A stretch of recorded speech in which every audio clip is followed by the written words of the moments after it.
Estados Unidos confirma a cessão de armas secretas que foram cedidas para os ucranianos mesmo antes da aprovação do recente pacote de mais de 60 bilhões de dólares, e essas armas já foram usadas contra a Crimeia e contra o território de Berdyansk. A Rússia, sabendo dessa confirmação, já anunciou respostas específicas contra esse tipo de armamento. Falar um pouquinho também, pessoal, sobre o Hamas, que faz uma proposta ousada, inclusive prometendo abandonar sua luta armada em troca da criação do Estado palestino. Vamos saber aqui exatamente como e qual seria o Estado palestino, mas já adianto que as previsões não são muito positivas, com Israel já anunciando que não concorda com a criação de dois estados e também garantindo que a operação em Rafah, região extremamente polêmica e que a comunidade internacional vê com péssimos olhos, deve sofrer uma incursão em um futuro próximo.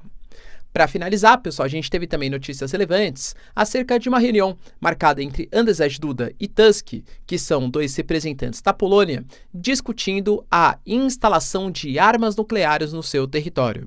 A Rússia fala que as consequências são perigosas e o desfecho é completamente imprevisível, envolvendo, claro, um possível conflito nuclear. Se vocês querem entender um pouco mais sobre esses assuntos, e muito mais também sobre geografia, geopolítica, atualidades, política, polêmicas, enfim. Tudo para você se manter sempre bem atualizado. Já se inscreve no canal, deixa seu like, compartilha esse vídeo, que o professor Ricardo conta muito com a sua ajuda. Belezinha? Pessoal, recado rapidinho aí da nossa parceira do canal. A bota Thunderbell é muito versátil, feita para uso urbano, tático, trilhas e até mesmo com EPI, pois possui CA. Possui um sistema anti-perfuro feito de material balístico que protege seus pés de pregos, vidros e outros objetos perfurantes. A sua palmilha garante maciez e conforto similar a um tênis, mas tem muita resistência na sua construção, com um solado colado e costurado que resiste até 300 graus. O couro no book é fácil de limpar e a bota é muito ventilada, garantindo extremo conforto. É 100% nacional e vem com 180 dias de garantia contra defeitos de fabricação. Então clica no link que está na descrição e usa o cupom para um desconto especial para garantir já a sua bota Thunderbell. Bom, galera, então bora lá pro vídeo, ó. Como eu falei para vocês, a mídia americana está colocando que a revelia da Rússia e a contragosto de parte dos republicanos, os democratas, o Biden, que assinou uma pequena ajuda ali por meados de março de 300 milhões de dólares, pequeno, claro, né, em nível de ajuda militar, para mim seria sensacional, né? Mas uma ajuda, pessoal, que continha, segundo ali, tá, algumas especulações, primeiro da CNN e tal, e confirmado por membros oficiais do Estado americano, um pacote que continha mísseis de longo alcance. A gente fala, na verdade os Estados Unidos não confirmaram, mas a inteligência da Rússia fala em torno de 100. Os mísseis ATACMS, que podem ser de médio alcance, que era o que estava sendo cedido para os russos até o momento, ou agora de longo alcance, que tem capacidade de atingir até 300 quilômetros de distância.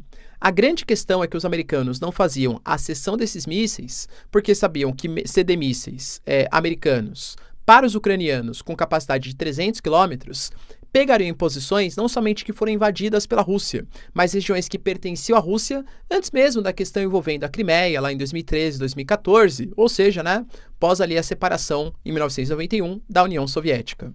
Então os americanos apresentavam uma certa resistência. Aparentemente, segundo as informações divulgadas e segundo falas do próprio Jake Sullivan, representante oficial dos Estados Unidos, a ideia mudou. Segundo Jake Sullivan, de fato, né, eles forneceram esses armamentos de longo alcance com 300 quilômetros sob orientação direta do Biden, que inclusive eles só não falaram antes que era para não manter nenhum tipo de risco, né, à segurança operacional desses mísseis. E além de tudo, ele garantiu que ele vai enviar mais. Só que, claro, não existe mágica, mas ele sabe que os mísseis, eles farão a diferença. Ou seja, os americanos, em conjunto também com os mísseis, né, mais ali para equipamentos aéreos dos britânicos, dos franceses, também estão dispondo mísseis de longo alcance. De novo, a gente percebe que a retórica, a disputa bélica, né, inclusive, entre OTAN e Rússia está cada vez maior.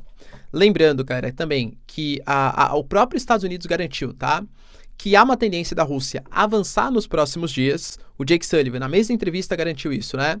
Que ele espera, segundo a inteligência dos Estados Unidos, que os próximos dias serão de avanço dos russos. Porque, como eu falo para vocês, por mais que o pacote tenha sido aprovado, cara, não é um chaveirinho que está mandando por correio. Tem toda uma logística de preparação, de entregas. Estima-se que seja mais ou menos de 3 a 4 semanas para começar a chegar os primeiros equipamentos para a Ucrânia. Até então, a gente tem uma Rússia com uma moral extremamente elevada, porque vem conseguindo ali vitórias, galera, consecutivas, dispondo de alguns armamentos inovadores, né? Inclusive os planadores de ataque que vêm sendo utilizados recentemente ali no conflito da Ucrânia, e com um contexto geográfico muito promissor. Porque a gente fala do momento de primavera em que derreteu o gelo e também está secando aquela água, transformando aquele baita lamaçal numa região um pouco mais seca, que é excelente naqueles campos para passarem ali infantaria, blindados, tanques, enfim. Então, os próximos dias, segundo os Estados Unidos, devem ser de conquistas para os russos. Só que isso vai acabar, segundo os americanos. Segundo a Rússia, isso não vai acabar, a cessão desse tipo de equipamento não vai mudar os rumos do conflito, e inclusive a gente teve, por exemplo, o próprio Putin falando que Donbás sofre muito desde o que aconteceu ali em meados de 2013, 2014, depois dos acordos de Minsk, e que ele sabe que ele precisa proteger um pouco mais aquela população, o que, de novo, dá a entender que uma incursão mais forte deve acontecer por aquelas regiões. Talvez, cara, dominando o que falta, né, de Donetsk e também de Lugansk, para consolidação, talvez, do principal objetivo do Putin, pelo menos no início do conflito. A grande questão, como eu falo, né, um acordo de paz, deve saber ali, porque nesse momento os dois aparentam ter chance de vitória, segundo a Ucrânia e segundo a Rússia. A Rússia pretende avançar mais para, caso tenha algum tipo de acordo com os ucranianos, conseguir condições melhores em um eventual acordo. Só que a moral ucraniana pode subir bastante com esse pacote chegando. A própria OTAN fala que a guerra não está perdida e que ainda existe uma chance de vitória para os ucranianos. Será? Outra notícia, pessoal, bem relevante, além desses mísseis secretos, que agora já se espalharam, né? São os mísseis de longo alcance Ataque-MS, que é a notícia do Hamas. O Hamas, pessoal, segundo ali uma entrevista, né, uma das lideranças para a Associated Press, uma mídia bem importante internacional, falou que está, inclusive, disposto a abandonar sua luta armada se Israel concordar com a criação do Estado palestino, tá? Essa liderança do Hamas falou que ela está disposta a abrir mão da luta armada se de fato for confirmado a criação de um Estado, só que, claro, não o Estado que Israel pretende, e sim o Estado que seria o Estado palestino pensado antes de 67. A gente coloca, pessoal, 67 como uma data, assim, definitiva, porque foi em 67 que ocorreu a Guerra dos 6 Dias. A guerra que mais alterou as fronteiras ali na região da Palestina, em que a gente teve a Cisjordânia ficando sob domínio de Israel, a faixa de Gaza também, Israel dominando as colinas do Golã, a península do Sinai, que já foi até devolvida já para o Egito, né, no acordo de Camp David, e também Jerusalém ficando sob domínio de Israel. Então, quando o Hamas fala de uma criação de um Estado palestino antes das fronteiras da Guerra de 67, ele está falando basicamente que Cisjordânia e faixa de Gaza seriam territórios autônomos, que Jerusalém deveria ficar como uma cidade internacional ou algum tipo de acordo de divisão ali meio a meio, enfim, né, entre os palestinos e os israelenses, e inclusive ele fala, tá, que o Hamas estaria disposto a abrir mão do seu poder na faixa de Gaza, se associar à OLP e à ANP e formar um governo de coalizão, o governo único com o Fatah, para a criação de um Estado palestino. Ou seja, claro, as armas, enfim, formariam possivelmente a parte militar do Hamas, ou dessa OLP, né, desse partido que comandaria o futuro Estado palestino, mas não que seria necessariamente o Hamas ali, ou seja, o Hamas abrindo mão da sua luta armada em troca da criação do Estado palestino no acordo de 5 anos. Claro, pessoal, no mesmo dia a gente teve, inclusive, uma entrevista para uma mídia árabe em que lideranças do Hamas falaram que, na verdade, isso é uma coisa provisória, né?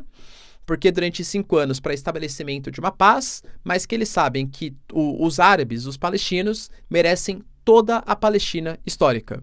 E aí isso anularia, claro, né, a existência do Estado de Israel. Professor, você acha que isso pode rolar, então? Acho que não, por quê? Porque, primeiro, que a gente sabe, cara, que Israel já prometeu fazer uma revanche contra o Hamas. A gente fala da ofensiva lá do dia 7 de outubro, que trouxe mais de 1.200 mortes, mais de 250 sequestros, e vários deles ainda são sob responsabilidade, entre aspas, né? Mas estão ali sobre os domínios do Hamas. Então, Israel fala que não existe paz com a existência do Hamas. Além disso, mesmo antes, tá, do dia 7 de outubro, o Benjamin Netanyahu já falava que ele é contrário à criação de um Estado palestino. E claro, depois da ofensiva do dia 7 de outubro, piorou ainda mais, né? Ou seja, o Netanyahu, ele não aceita. E a prova disso, e quando eu falo Netanyahu, os membros do governo também. E a prova disso é que mesmo com toda a pressão da comunidade internacional, da criação do Estado palestino, não é só os países árabes que falam sobre isso, ou o chamado Sul Global. A União Europeia fala sobre isso, os Estados Unidos falam sobre a criação do Estado palestino. Claro que eles votam contra na ONU, mas é porque eles alegam que a criação do Estado palestino, que eles são favoráveis, tem que ser feita não pela ONU, e sim por uma mediação entre Israel e os palestinos, tá?